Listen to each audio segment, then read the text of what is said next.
questo capitolo scoprirai cos'è realmente l'economia circolare e perché rappresenta un cambio di paradigma essenziale per la sostenibilità globale. Iniziamo subito con una definizione chiara di questo concetto innovativo. In questo video voglio parlarti di un tema collegato al progresso e al futuro del nostro pianeta e delle nostre economie. L'economia circolare. Introduzione all'economia circolare.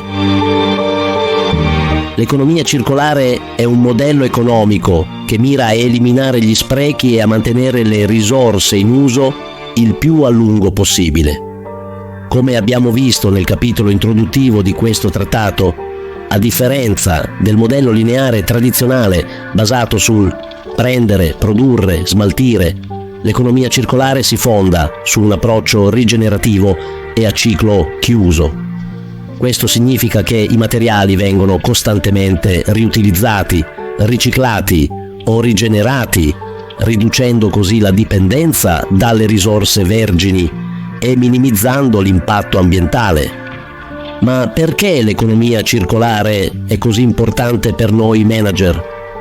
Basti pensare che, secondo uno studio della Ellen MacArthur Foundation, l'adozione di pratiche circolari potrebbe portare a un beneficio economico globale di 4,5 trilioni di dollari entro il 2030.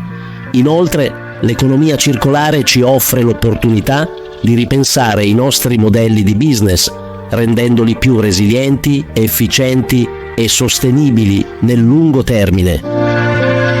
Ma vediamo più nel dettaglio i 3 principi fondamentali su cui si basa l'economia circolare. Eliminare i rifiuti e l'inquinamento.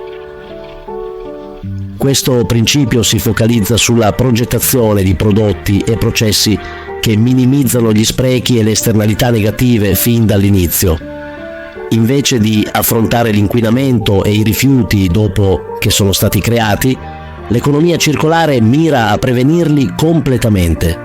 Questo richiede un ripensamento del design, scegliendo materiali non tossici, rinnovabili o riciclabili e creando prodotti che siano durevoli, riparabili e facilmente smontabili per il riciclo.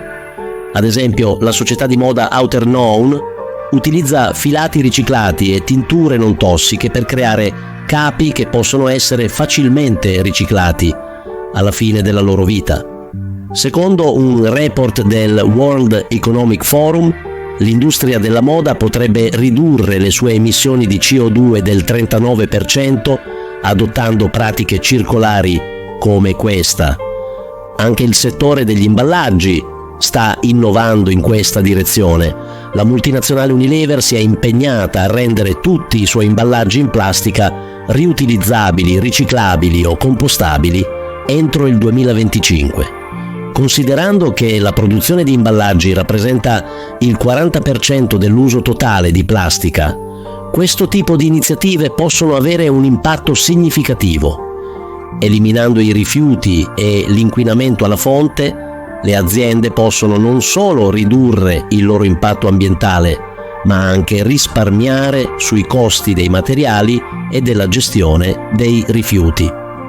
Uno studio di Material Economics stima che l'industria dell'UE potrebbe risparmiare 600 miliardi di euro all'anno adottando principi di economia circolare. Questi esempi mostrano come il principio di eliminazione dei rifiuti e dell'inquinamento possa essere applicato in diversi settori con benefici tangibili per l'ambiente e l'economia.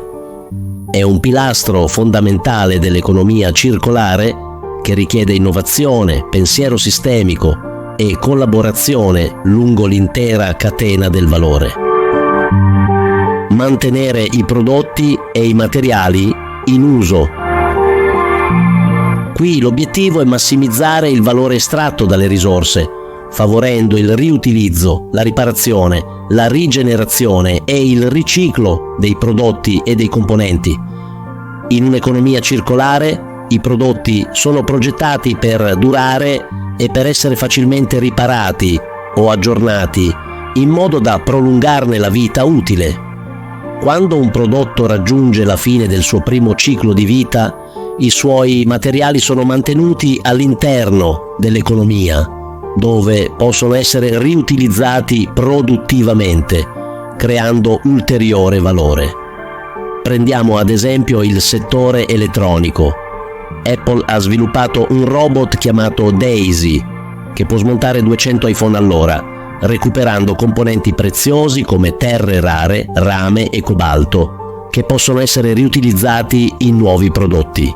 Secondo un report di IDC, il valore dei materiali recuperabili negli smartphone potrebbe raggiungere i 65 miliardi di dollari entro il 2030, se adeguatamente riciclati. Nel settore automobilistico, Renault ha sviluppato una rete di centri di ricondizionamento che rimettono a nuovo componenti usati, come motori e cambi, per il riutilizzo in auto nuove, o come pezzi di ricambio. Questa pratica ha permesso a Renault di risparmiare l'80% di energia e acqua e il 90% di sostanze chimiche rispetto alla produzione di nuovi componenti. Anche modelli di business basati sull'accesso piuttosto che sulla proprietà, come il leasing o il noleggio, possono contribuire a mantenere i prodotti in uso più a lungo. Ad esempio, Philips Healthcare offre ai suoi clienti la possibilità di pagare per l'uso delle sue apparecchiature mediche, includendo manutenzione e aggiornamenti, assicurando così prestazioni ottimali e una maggiore durata. Questi esempi illustrano come mantenere i prodotti e i materiali in uso possa creare opportunità significative per l'innovazione, l'efficienza delle risorse e la creazione di valore. Secondo un report della Ellen MacArthur Foundation, l'adozione di tali pratiche circolari potrebbe generare un beneficio economico di 630 miliardi di euro per le attività manifatturiere europee entro il 2025.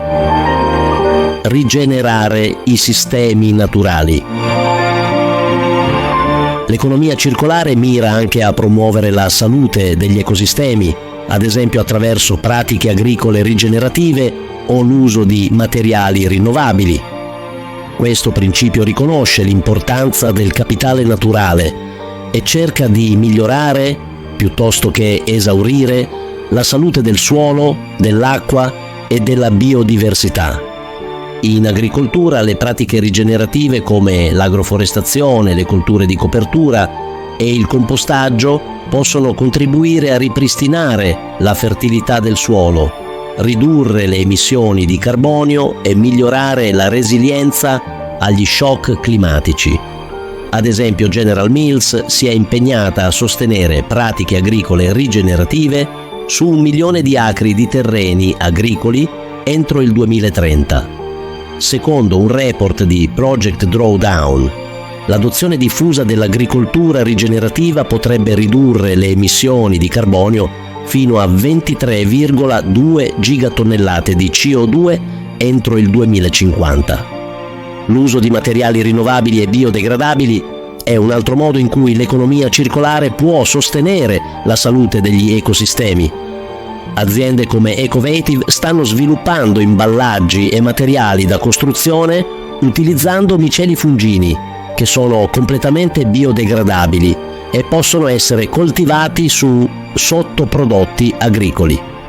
Secondo un'analisi di Markets and Markets, il mercato globale dei prodotti a base di funghi dovrebbe raggiungere i 5,4 miliardi di dollari entro il 2026. Anche il settore della moda sta esplorando materiali rinnovabili e biodegradabili. Ad esempio, Stella McCartney utilizza Mylo, un materiale simile alla pelle fatto di micelio, e Bolt Threads produce seta utilizzando lievito modificato. Questi materiali offrono alternative sostenibili ai materiali a base fossile e possono nutrire il suolo invece di inquinarlo alla fine della loro vita. Rigenerare i sistemi naturali non solo migliora la salute del pianeta, ma può anche creare opportunità economiche significative. Secondo un report del World Economic Forum, un'economia della natura potrebbe generare fino a 10.000 miliardi di dollari di opportunità di business e 395 milioni di posti di lavoro entro il 2030. Questi esempi dimostrano come il principio di rigenerazione dei sistemi naturali possa essere applicato in diversi settori, creando benefici tangibili per l'ambiente e l'economia.